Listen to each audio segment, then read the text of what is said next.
Meus amigos, minhas amigas, sou o professor Lá aqui e com muito prazer, muita satisfação, vamos para uma super videoaula, mais uma videoaula de direito administrativo, assunto tranquilo, assunto muito tranquilo, assunto importante para a sua aprovação, poderes administrativos. Gente, papo reto com vocês, esse aqui é um tipo de assunto que você tem que torcer para cair na prova, porque é muito fácil você pontuar. E vira e mexe, esse assunto ele é cobrado em prova. Então, cara, papo reto com você, resolve logo esse problema da sua vida, aprenda este assunto de forma definitiva. E papo sério com vocês, essa aula é uma aula bastante tranquila. Se você assistir essa videoaula até o final dela, se você, no final da aula, fizer um resumo, uma ajuda à memória sobre o que nós falamos aqui, os principais tópicos que nós comentamos, você pode ter certeza que você ficará muito competitivo e tem tudo para acertar todas as questões de prova sobre poderes administrativos, né? Poderes administrativos, né? Então a gente tem que entender o seguinte, a administração pública, tá?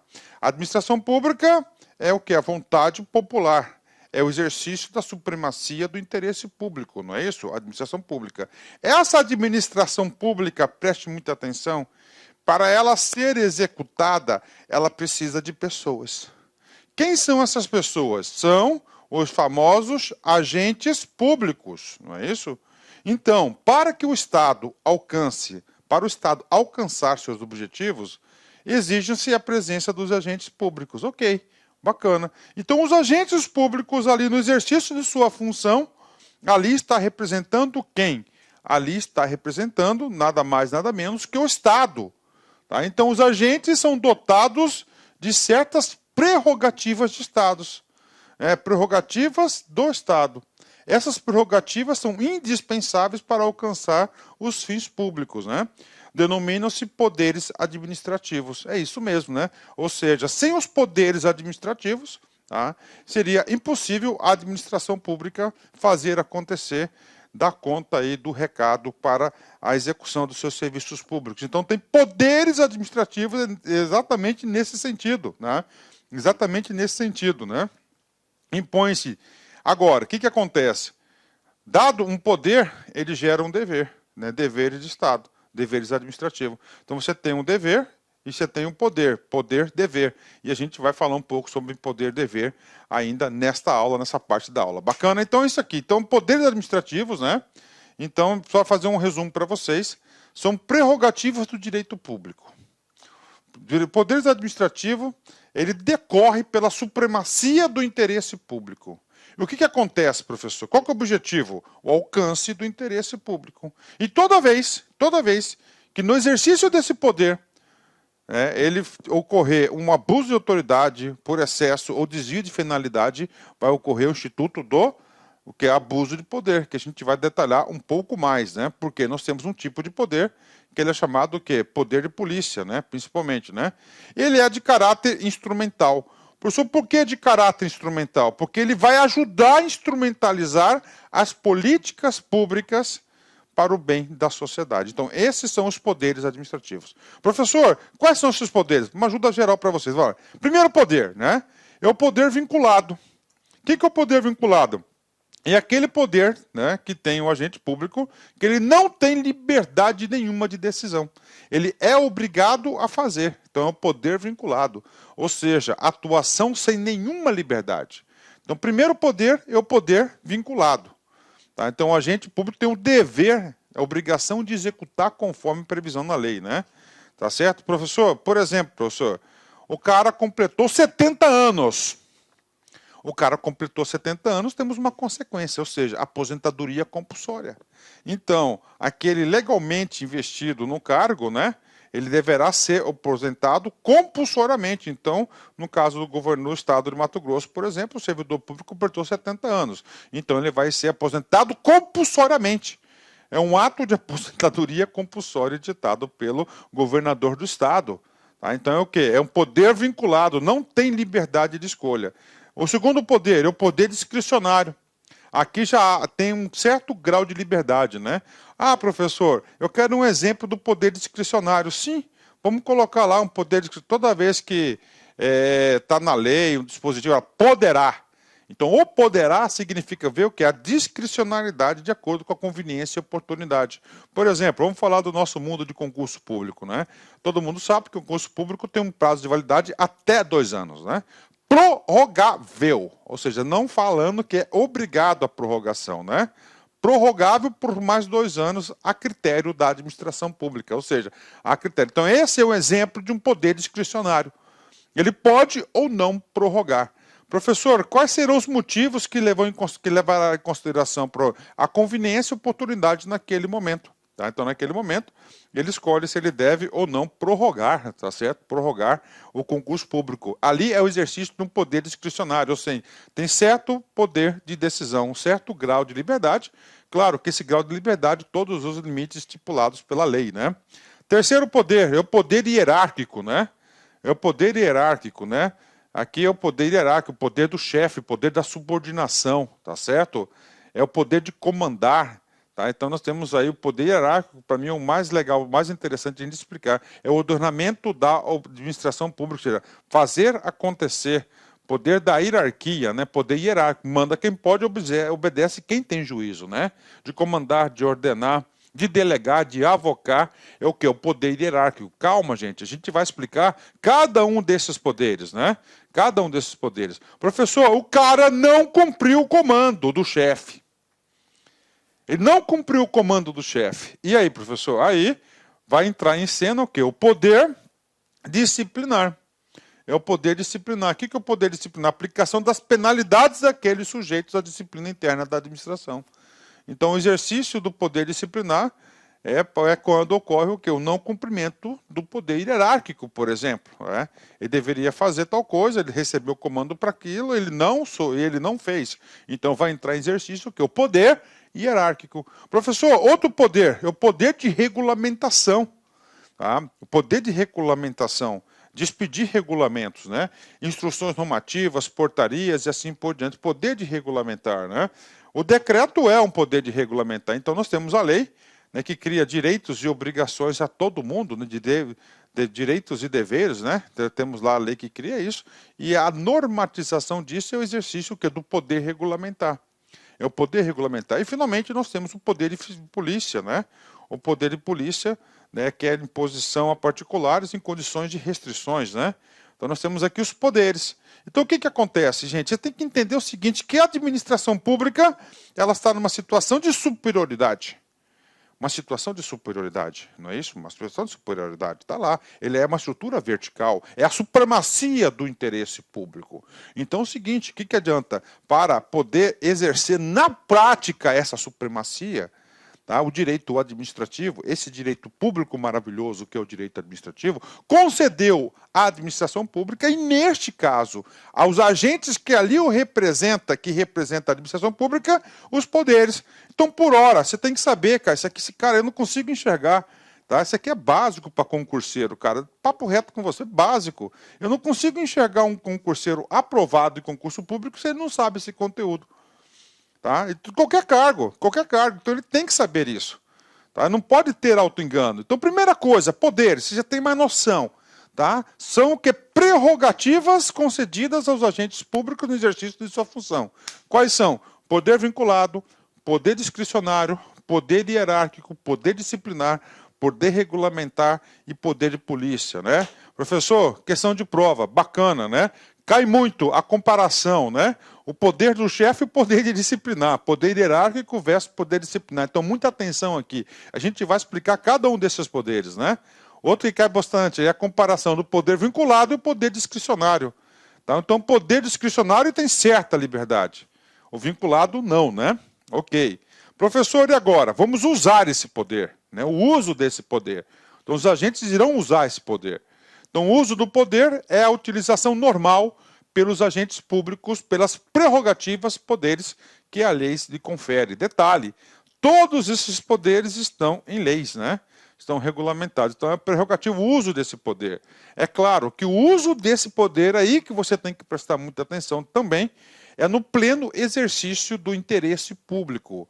Pleno exercício do interesse público. Se eu utilizar esse poder, qualquer um desses poderes, com uma finalidade diversa, ou com o excesso que a lei confere, nós teremos o quê? O fenômeno do abuso de poder, tá? O do abuso de poder. Bacana? E aí, professor? Se você tem um poder, você tem que exercer esse poder. Você tem que exercer esse poder. Daí vem o dever, né? Deveres administrativos. Eu já vi algumas questões de alguns editais, né, que realmente cobram isso, né? Ó, cobram isso, que os deveres, quais são os deveres, né? A gente vai explicar para vocês os poderes. Então, poder, dever de agir. Vamos lá, o poder, dever de agir. Se você tem um poder, você automaticamente você está obrigado ao quê? Né? Você tem um poder, você tem um dever de agir. Você tem um dever, são obrigatórios, né? O poder administrativo tem duas características. Primeiro, são irrenunciáveis. Então, aquelas pessoas que detêm o poder de comando, aquelas pessoas que detêm essas prerrogativas, têm os poderes, são irrenunciáveis, ou seja, ele não pode deixar de agir. Devem ser obrigatoriamente exercidos pelos titulares. Então, os titulares dos cargos devem o quê? Tem a prerrogativa aí desses poderes, né? Ok. E aí, professor? Aí nós temos o princípio, o mais importante princípio da administração pública, que é o princípio da indisponibilidade do interesse público. Com a combinação dos poderes mais o princípio da indisponibilidade do interesse público, ou seja, o interesse público ele é irrenunciável, o interesse público ele é obrigatório exercício pelos seus titulares, nós temos aqui 4 deveres que os servidores, né, que aqueles titulares dos cargos têm obrigação de agir. Primeiro, dever de agir, dever de eficiência, dever da probidade e dever de prestar contas, né? Olha aí os deveres, né? Olha os deveres administrativos. Dever de agir, tá? Então ele não pode renunciar, ele é obrigado a agir.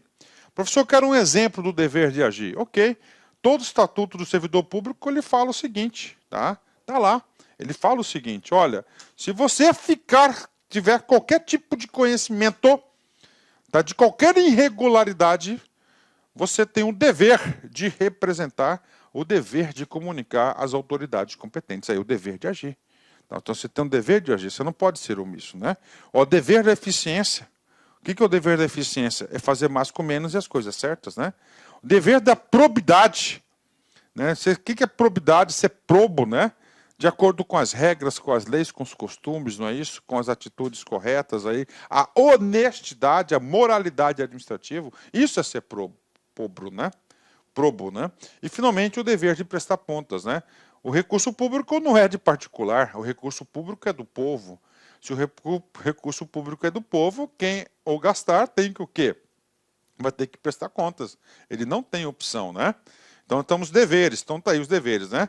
Então, poder, dever de agir. Poder, dever de agir.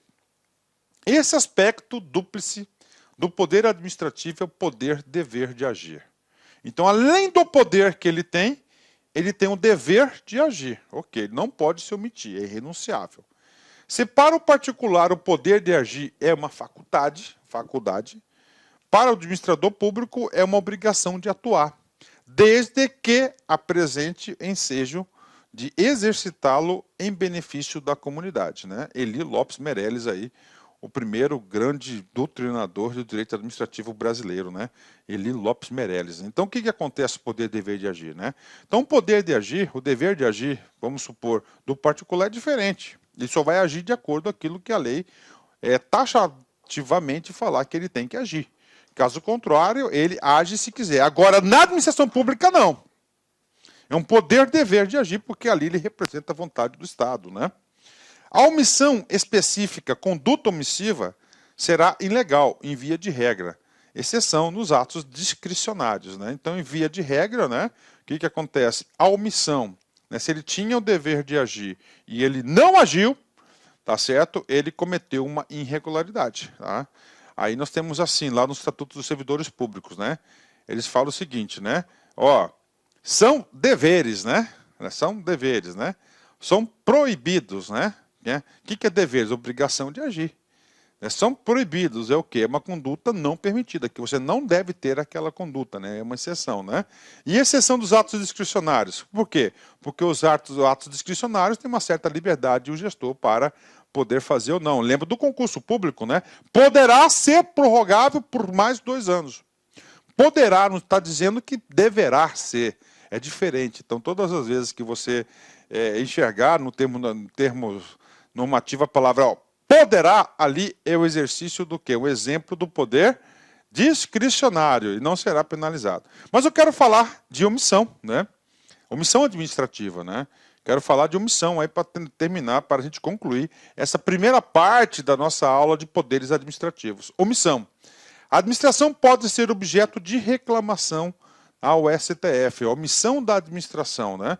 Então, se, por exemplo, né, ele tem um dever, tá, de agir e ele não agiu, o que acontece? Ele vai ter que ser penalizado. Professor, o que é reclamação, né? Olha, o que é reclamação, né? Reclamação é um tipo de ação judicial. É um tipo de ação judicial. E esse tipo de ação judicial, ela é exclusiva para cabimento no Supremo Tribunal Federal. Aí, ó. No Supremo Tribunal Federal, que você pode aí exercer, tá certo, essa reclamação. Cabimento. Né, houver contrariedade negativa de vigência ou aplicação indevida de enunciado de súmula vinculante. Ó. Então, nós temos diversas súmulas vinculantes, né, que cria obrigação para a administração pública. Caso a administração pública não cumpra, cabe reclamação junto ao Supremo Tribunal Federal, porque está desrespeitando a súmula, né? O agente omisso poderá ser responsabilizado civil, penal ou administrativamente, né? Isso aí está devidamente amparado pelos estatutos da União, dos estados e dos municípios, né? Até pelo princípio da simetria, esses estatutos eles são muito semelhantes entre si, tá? Eles são muito semelhantes entre si, ok? Bacana. Então essa parte introdutória do poder de polícia, poderes administrativos a gente passou. E agora? Agora a gente vai começar aí falar especificamente de cada um desses poderes, né? Então, conceito, olha lá, um conceito básico, né? Conjunto de prerrogativas de direito público a que a ordem jurídica confere aos agentes administrativos. De novo, conjunto de prerrogativas de direito público a que a ordem jurídica confere os agentes administrativos, né? Cara, eu tenho percebido o seguinte, né? Eu tenho percebido o seguinte, uma mudança nas provas discursivas, né? Normalmente, né, assim, tradicionalmente, com uma prova discursiva, ela fala o seguinte, ela chega lá, ela coloca um texto orientador, né? Ele coloca um texto orientador e você faz o parágrafo de introdução, você desenvolve e depois você faz o parágrafo de conclusão, tá? Eu tenho percebido o seguinte, né? Que algumas provas de concurso, ele está mudando um texto discursivo para uma questão discursiva. Ele vai fazer uma pergunta e você vai ter que responder. Então, o que acontece? Em todas as minhas aulas, né, eu tenho trazido agora conceitos. Tá? Eu tenho trazido conceitos. Né? Teve uma prova agora, eu não lembro, não estou me recordando aí o órgão especificamente, eu fiz até um recurso sobre a prova discursiva, né? Então ele colocou um texto orientativo, que não era um texto orientativo, estava um texto meio bagunçado, era sobre orçamento. E ele pegou e falou assim, conceitue orçamento, ou seja, você tinha que saber este conceito, tá? Você tinha que escrever, né? E além disso ele falou, coloque na sequência correta o ciclo administrativo, o ciclo orçamentário, 1, 2, 3, né? Você tinha que colocar. Então, o que eu quero trazer para vocês? Cara, não tem jeito, as provas de concurso estão evoluindo. Então, cara, a parte de conceito tem sido muito importante. Você vai ter que memorizar. Conceito de poderes administrativos. Ó, conjunto de prerrogativas, o que? Diversos poderes, né? De direito público, claro, é da administração pública, porque o direito administrativo é o quê? É um direito público. Que a ordem jurídica confere os seus agentes administrativos, ó, que confere. Então, os agentes administrativos, em nome da administração pública, têm essas prerrogativas. Quais são essas prerrogativas? São os poderes administrativos. E quais são os poderes administrativos? Eu já falei, vamos lá. Vinculado, discricionário, hierárquico, disciplinar, regulamentar e de polícia. 1, 2, 3, 4, 5, 6. De novo, vinculado, discricionário, hierárquico, disciplinar, regulamentar e poder de polícia. Então, esses são os poderes, essas são as prerrogativas, tá, atribuídas aos agentes públicos e que atuam em nome do Estado para fazer acontecer, para fazer essa grande máquina pública andar. Se não fosse assim, era impossível fazer a administração pública andar, né? Então, vamos lá. Primeiro tipo de poder, poder vinculado, né? Poder vinculado. Ou seja, o que acontece? Poder vinculado. Então, o agente público que está ali, né, ele tem um poder-dever vinculado. O que é o poder-dever vinculado? Vamos supor, se determinada pessoa, tá, está pleiteando um direito, um serviço da administração pública, e se essa pessoa, se o contribuinte, se lá o cidadão cumprir todas as prerrogativas previstas em lei e chegou o processo para o burocrata, né, para o servidor público, ele tem o quê? Ele tem um poder-dever vinculado, ele não tem margem, ele vai ter que executar. Tá? Então é o seguinte, conceito, poder direcionado para os atos administrativos em que é mínima ou inexistente a liberdade de atuação. Então não há liberdade, ou mínima, né? Mínima liberdade ou quase nenhuma liberdade de atuação. Existem atividades administrativas cuja execução está inteiramente definida em lei, sem margem para escolha, exatamente isso, sem margem para escolha, né? Atos vinculados limitam-se a reproduzir os elementos previstos em lei. Não há avaliação sobre a conveniência e oportunidade, né? Isso aqui é muito importante, não há avaliação, ou seja, não há... O que é conveniência e oportunidade? É o juízo de valor da autoridade administrativa. Então, um poder vinculado, cara, o administrador, o agente público que está ali em nome do Estado, ele tem o quê? O dever e ele tem um poder-dever de agir de acordo com a lei. Ele não tem margem, né? Professor, eu quero exemplos. Beleza. Concessão de licenças, por exemplo.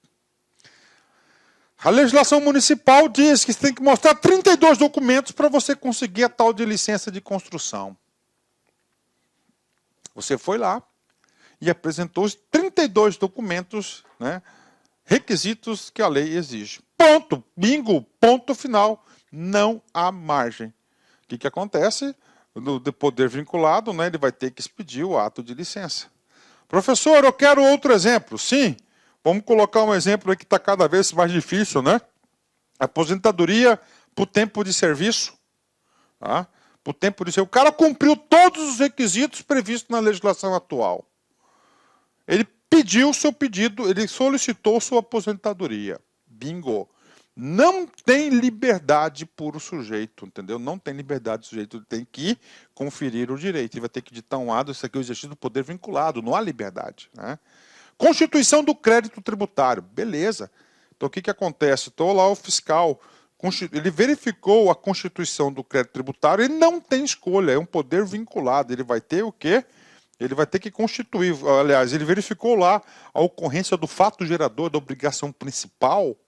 Ele não tem escolha, ele vai ter o quê? Que editar, tá? Ele vai ter que constituir o crédito tributário, não tem escolha. Então, esses aqui são exemplos do poder vinculado, né? E agora, prof, agora o poder discricionário, é o outro poder. Você tem que estudar sempre poder vinculado com poder discricionário, sempre em conjunto, né? Poder discricionário, tá? O que acontece? Aqui, a legislação, tudo é lei. Tá, então sabemos o quê? Que é uma relação vertical, não é isso? Uma relação vertical e a lei vai sempre colocar lá os limites, né? Só que aqui, a lei, ela vai conferir um juízo de valor para o administrador público. Então toda vez que você lê uma lei, eu vou falar, poderá. Então essa palavrinha poderá é um exemplo da atuação, tá certo? É um exemplo da atuação, tá aí. Da discricionalidade, né, da aplicação. Então é o poder discricionário, né? Aí se vamos lá, professor, o exemplo, isso aí, eu dei o exemplo do concurso público, né? Então poderá ser até 2 anos. Poderá ser até 2 anos. Então eu posso fazer um concurso público com prazo de validade de 30 dias? Posso. Por quê? Porque a lei facultou ao gestor analisar qual que seria o melhor juízo de valor para a aplicação desse certame. Então ele colocou lá, né, até 2 anos. Beleza, então tá aí. É o exemplo o quê? Da materialidade do poder discricionário. Está ilegal? Claro que não. É um juízo de valor. Tá? Agora, é claro que o agente público, para tomar essa atitude, ele vai ter que motivar, né? Não, olha, nós vamos fazer o concurso público com prazo de validade de 90 dias, né? Porque o período do prazo é um prazo lá, é um período que a gente vai fazer uma turma lá do curso de formação, por exemplo, né? Curso de formação, e lá ele fala que ele pretende o quê? Fazer concursos regulares, então não há necessidade de fazer de 2 prorrogáveis por mais 2. O ato de prorrogação do concurso também é o exemplo o quê? Do poder discricionário. Tá? Então vamos lá, o poder que autoriza o agente a avaliar a conveniência e oportunidade dos atos que vai praticar na qualidade de administrador dos interesses públicos. Né? Então está aí. Então é um juízo de valor, um juízo de conveniência e oportunidade. Prerrogativa que permite eleger uma entre várias condutas possíveis, né? Uma entre várias condutas possíveis. Por exemplo, né? Na lei diz assim, na punição, né? Suspensão até 90 dias. Tá aí. Suspensão até 90 dias. Então ele pode aplicar de 1 a 90 dias a pena de suspensão, por exemplo. Tá? É o que? É uma discricionalidade. Professor, e aí? E aí a gente vai se remeter a um outro assunto do processo da discricionalidade. O que acontece? Para o exercício da discricionalidade, ele vai andar muito próximo o quê? Com o princípio da proporção, né? Razoabilidade e da proporção, né? Então ele vai andar muito em conjunto, né, nessa questão o quê? Da razoabilidade. É razoável aplicar a pena de 90 dias? Não, não é. O que é baixo potencial ofensivo, então 15 dias era o suficiente para ter então, a proporcionalidade. Então, para a aplicação do poder discricionário, né, você vai ter que analisar muito a conveniência e oportunidade, né, e o princípio lá, e o princípio aí também da proporcionalidade, da razoabilidade. Minhas amigas, eu sou o professor lá que inicialmente gostaria de pedir licença para você, gostaria de pedir desculpas de interromper a sua videoaula. Mas essa videoaula é uma aula demonstrativa aqui da LAC Concursos. Nós aqui da LAC Concursos, nós somos uma escola que nós estamos no ar desde 2009, é isso mesmo. Nós somos uma escola aí especializada em concurso público e principalmente em concurso da segurança pública aqui do estado de Mato Grosso. Não sei se vocês sabem, mas a LAC Concursos é daqui de Cuiabá. A LAC Concurso, consequentemente, é do Mato Grosso e nós temos uma tradição muito grande de aprovação. No último concurso da PJC, que o edital foi publicado no finalzinho de 2013 e a prova realizada em 2014, neste certame, neste concurso, nós tivemos mais de 500 alunos nomeados, é isso mesmo, que estudaram aqui na LAC Concurso. E claro que nós estamos fazendo uma super campanha, nós queremos ter aí a maioria esmagadora dos alunos nossos aprovados. E nós temos aqui vários cursos para a galera, né? Nós temos aqui cursos focados aqui da PJC, por exemplo. Nós temos nosso curso online, apenas 10 parcelas de R$ 35,00, o melhor custo-benefício do mercado. Nós temos um curso presencial, que esse curso presencial, inclusive, ele está transmitido ao vivo para o nosso aluno pay-per-view, apenas 10 mensalidade de R$ 99,00, com a melhor equipe de professores do estado. Temos professores, inclusive, de nível nacional. Temos um curso de provas discursivas, onde a gente vai corrigir 3 redações com feedback pessoal, né, individualizado por apenas 10 parcelas de R$ 15,00. Temos o aulão de véspera presencial, 10 de 10, R$ 100,00, e nosso super aulão de véspera, que vai ser o mesmo do presencial, por R$ 50,00, se divide em 10 vezes sem juros, né? 10 vezes sem juros. Então essas são as campanhas, os nossos cursos que nós temos aqui para a PJC. Cara, aproveita. Este aqui é um grande concurso. Nós temos aí 580 pessoas que terão suas provas corrigidas para o cargo de escrivão e 580 pessoas inscritas que serão corrigidas a sua prova de investigador. Eu acredito que todo mundo que vencer o regulamento serão convocados. Inclusive, o próprio governador já sinalizou algo nesse sentido. Então, galera, aproveite a oportunidade, venha estudar conosco aqui na LAC Concursos, que eu tenho certeza que você não vai se arrepender. Uma coisa eu te garanto, a dedicação do professor LAC, a dedicação da LAC Concurso, você vai ter de forma integral. Então, venha estudar conosco. Forte abraço, fique com Deus. Tchau, tchau.